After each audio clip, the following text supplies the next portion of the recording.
Doctor BR. അംബേദ്കറെ അപമാനിക്കുന്ന തരത്തിലുള്ള പരാമർശം നടത്തിയ കേന്ദ്ര ആഭ്യന്തരമന്ത്രി അമിത്ഷായ്ക്കെതിരെ പ്രതിഷേധം ശക്തമാക്കി കോൺഗ്രസ്.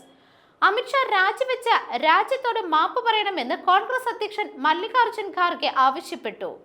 അമിത്ഷാ പാർലമെന്റിലും പുറത്തും അംബേദ്കറെ അപമാനിക്കുകയാണ് ചെയ്തതെന്ന് ഖാർഗെ കുറ്റപ്പെടുത്തി.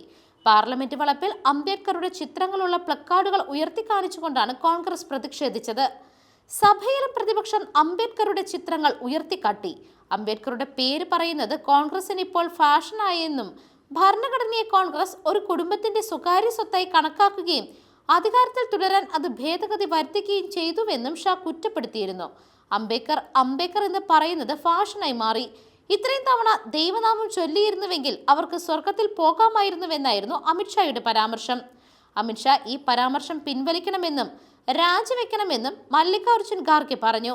അദ്ദേഹത്തെയും ഭരണഘടനയെയും അമിത്ഷാ അപമാനിക്കുകയാണ് ചെയ്തത്. അദ്ദേഹം രാജ്യത്തോട് മാപ്പ് പറയണം. അമിത്ഷായുടെ സംസാരം ഇങ്ങനെ തുടർന്നാൽ രാജ്യമെമ്പാടും തീ പടരുമെന്നും മല്ലികാർജുൻ ഖാർഗെ പറഞ്ഞു. News desk മെഗ്നവിഷൻ.